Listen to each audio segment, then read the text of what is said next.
Good morning students. कल आपको मैंने बताया था कि नॉमेनक्लेचर करते समय कौन कौन सी बातें ध्यान रखनी है कोऑर्डिनेशन स्पीशीज़ का।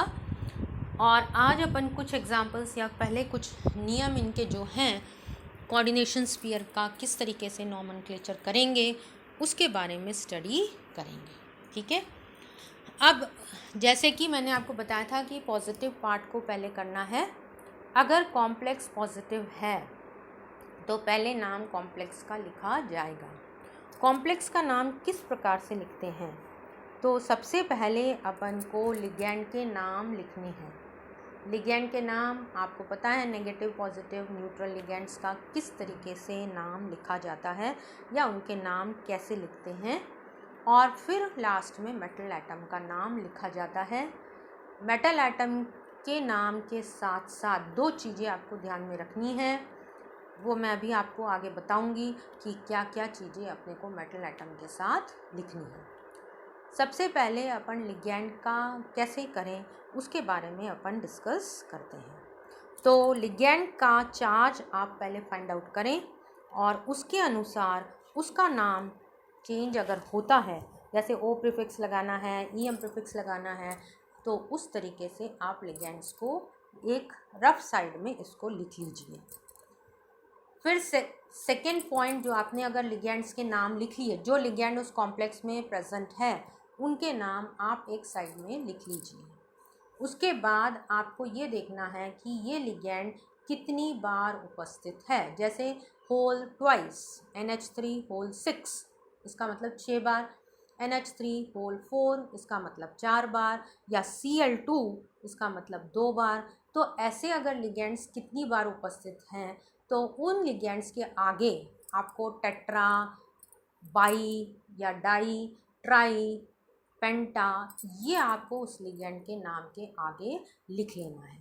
अर्थात लिगैंड्स का नंबर अपने को स्पेसिफाई करना है। और इन लिगैंड्स के नंबर को स्पेसिफाई करने के लिए अपन अपन प्रीफिक्स ऐड करते हैं। मतलब जैसे अमोनिया लिगैंड 4 हैं तो अपन करेंगे टेट्रा अमीन। अगर वाटर लिगैंड 2 हैं तो डाई एक्वा या बाई एक्वा, ये अपन इसमें कर सकते हैं। तो ऐसे अपने को 3 का ट्राई, 4 का टेट्रा, 5 का पेंटा, इस तरीके से लिगैंड के नाम के आगे प्रीफिक्स जोड़ना है। ठीक है। फिर सेकेंड इम्पॉर्टेंट बात, उसके बाद इसी लिगैंड्स के नॉमेनक्लेचर करते समय कई बार ऐसी लिगैंड्स आ जाती हैं जिनके नाम के अंदर ही डाई, ट्राई एक्सेट्रा उपस्थित होता है। स्पेशली जो कि बाईडेंटेट, ट्राईडेंटेट या पॉलीडेंटेट लिगैंड होती हैं। फॉर एग्ज़ाम्पल, अगर बाईडेंटेट लिगैंड अपन लेते हैं EN आपको पहले मैंने बताया था शॉर्ट फॉर्म है, क्या नाम है लिगैंड का? इथाइलिन डाइअमीन। तो अगर लिगैंड के अंदर ही डाई उपस्थित हैं तो उस केस में इस लिगैंड के आगे जो प्रीफिक्स जोड़ा जाएगा वो है बिस।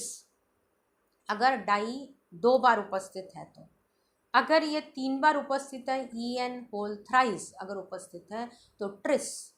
यदि ये 4 बार उपस्थित है तो टेट्राकिस।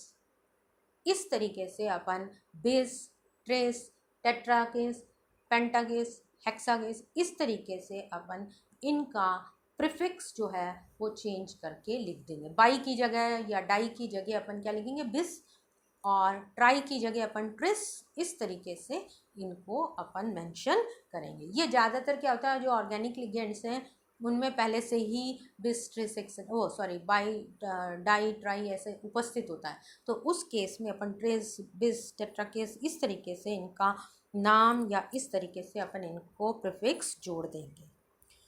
अब यदि कॉम्प्लेक्स में एक से अधिक प्रकार की लिगैंड्स उपस्थित हैं, अलग अलग प्रकार की लिगैंड्स उपस्थित हैं, तो उस केस में क्या करना है?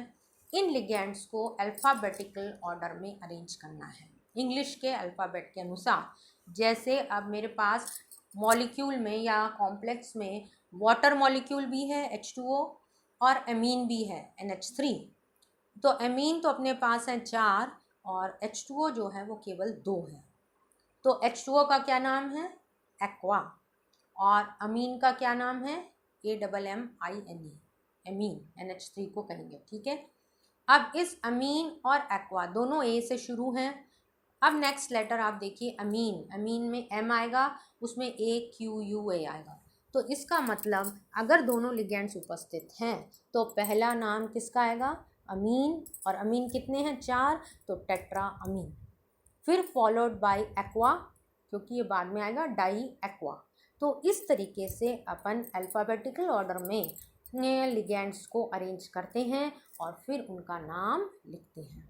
जब आप अल्फ़ाबेटिकली अरेंज कर रहे हैं लिगेंड्स को तो आपको जो डाई ट्राई अगर अपन प्रीफिक्स लिख रहे हैं वो इंक्लूड नहीं करना है। जैसे मैंने अभी आपको बताया था कि एक्वा और अमीन, ये देखना है आपको, ये नहीं कि एक्वा डाई लिखा है या ट्राई लिखा है, क्या लिखा है, ये टी या डाई डी नहीं देखना है, आपको केवल लिगेंड का नाम देखना है। एक्वा, अमीन, क्लोराइडो, फ्लोराइडो, ये नाम देखने हैं। टेट्रा पेंटा ये नहीं देखना है। और फिर इनको आपको एक ऑर्डर में अरेंज करना है। तो सबसे पहले अपन alphabetically arrange orders, alphabetically legends को अरेंज कर लेते हैं और फिर उनका नाम लिखा जाता है, ठीक है। अब सारे लिगेंड्स का नाम आपने लिख दिया कॉम्प्लेक्स में, तो अब बचा क्या, केवल मेटल, क्योंकि अपने कोऑर्डिनेशन स्फीयर में दो ही चीज़ें होती हैं, मेटल और लिगेंड। तो मेटल का आपने नाम लिखा पहले अल्फ़ाबेटिकली और उसके बाद उनका प्रीफिक्स ऐड कर दिया और प्रीफिक्स ऐड करके उनके नाम अल्फ़ाबेटिकल ऑर्डर में लिख दिए। अब आपको मेटल का नाम लिखना है। मेटल का जब भी नाम लिखते हैं तो अपने को दो चीज़ें ध्यान में रखनी है। सबसे पहला कि मेटल अगर अपना कॉम्प्लेक्स कैटायनिक है तो अपने को सिंपल मेटल का नाम लिखना है। सिंपल मेटल का मतलब एज सच जो मेटल है उसका नाम लिखना है। जैसे फेरस है तो फेरस लिख दिया, या आयरन भी लिख सकते हैं वहाँ पर, है ना, और कोबाल्ट है तो कोबाल्ट लिख दिया। इस तरीके से सिंपल, मैग्नीज, कोबाल्ट, ऐसे नाम अपने को वहाँ पर लिखने हैं। और मेटल के नाम के साथ साथ मेटल की ऑक्सीडेशन स्टेट रोमन नंबर में लिखनी है। रोमन नंबर आप जानते हैं ना, 1 2 3 4 जैसे अपन लिखते हैं, वो 1 2 3 4 ऐसे नहीं लिखनी, गिनती नहीं लिखनी है, रोमन न्यूमरल के रूप में इनको मेटल की ऑक्सीडेशन स्टेट ब्रैकेट में लिखनी है, ठीक है। और ये उसके पश्चात आप नेगेटिव पार्ट लिखेंगे क्योंकि ये पॉजिटिव पार्ट का नाम है। और ये सारा एक वर्ड में लिखना है अपने को। क्या क्या लिखना है, लिगेंड के नाम नंबरों सहित, और लिगेंड के नाम अगर एक से अधिक लिगेंड है तो अपने को कैसे लिखनी है, अल्फ़ाबेटिकल ऑर्डर में, उनके नंबर भी लिखने हैं। और फिर मेटल का सिंपल नाम लिख करके उसका ऑक्सीडेशन नंबर रोमन न्यूमरल में लिखना है।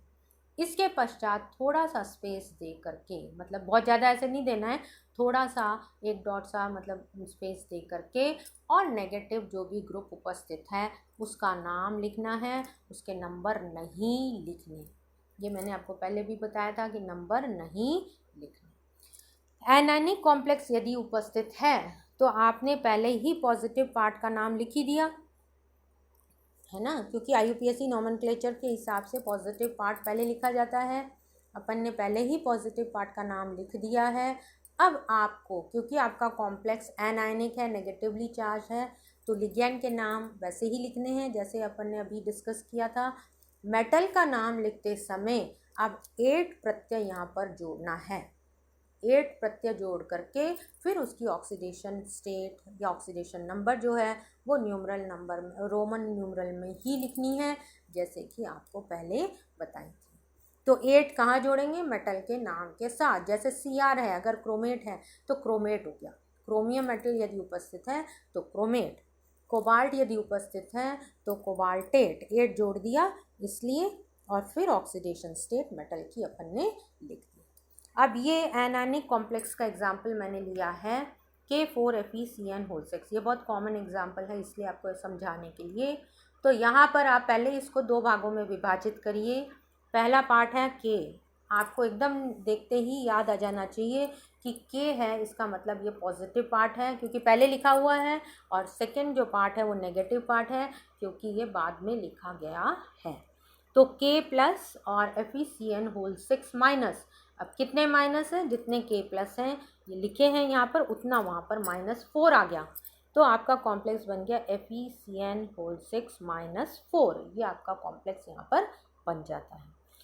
जब ये -4 कॉम्प्लेक्स बनता है तो सबसे पहले अपने को किसका नाम लिखना है? पोटेशियम, क्योंकि पॉजिटिव पार्ट है पोटेशियम। ये मैंने एक वर्ड में इसका नाम लिखा है पोटेशियम। फिर थोड़ा सा गैप दिया है, ज़्यादा गैप नहीं दिया। अब लिगैंड का नाम लिखना है। यहाँ पर कौन सी लिगैंड उपस्थित है? CN, साइनाइडो। तो साइनाइडो लिखना है, और केवल एक ही लिगैंड है इसलिए अल्फ़ाबेटिकल ऑर्डर में लिखने की ज़रूरत नहीं है। साइनाइडो, कितने साइनाइडो हैं? 6। तो हेक्सा साइनाइडो। तो ये हो गया हेक्सा साइनाइडो। और आयरन उपस्थित है इसलिए फेरेट। फेर FERR और ATE इसका प्रत्यय जोड़ दिया सफिक्स, तो फेरेट बन गया। अब मेटल की ऑक्सीडेशन स्टेट मैंने निकाली, कैसे है? ये 2I है, ये मैंने नीचे बताया आपको कि कैसे निकालना है। आप कॉम्प्लेक्स लीजिए FeCN6-4।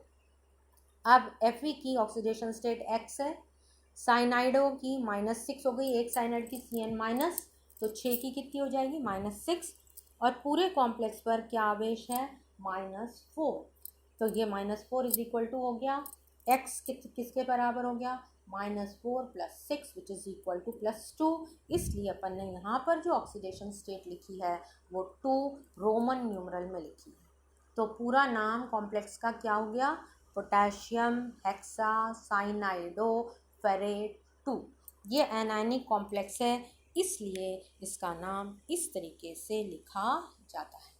अब इसी का दूसरा कॉम्प्लेक्स भी बनता है K3FeCN6। अब यहाँ पर भी पोटेशियम पहले है इसलिए पोटेशियम का नाम पहले आ गया। 6 साइनाइड लिगेंड्स हैं तो हेक्सा साइनाइडो फेरेट आ जाएगा। अब ऑक्सीडेशन स्टेट यहाँ पर 3 है इसलिए कॉम्प्लेक्स के ऊपर -3 चार्ज उपस्थित होता है, और X की वैल्यू यहाँ पर +3 आ जाती है। तो अपन लिखते हैं फेरेट 3rd। पहले वाले में आपने लिखा था फेरेट 2nd, अब आपने लिख दिया फेरेट 3rd। तो इस प्रकार अपन एनायनिक कॉम्प्लेक्स का, ये मैंने आपको बताया कि इस तरीके से इसका नॉमेनक्लेचर कर सकते हैं।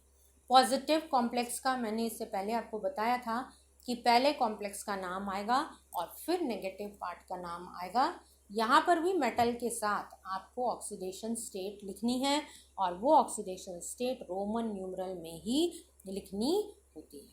तो अब अपन एग्जाम्पल्स करेंगे, जिससे कि पहले अपन एनायनिक कॉम्प्लेक्स के एग्जाम्पल्स करेंगे जिससे कि आपको थोड़ी सी प्रैक्टिस हो जाए।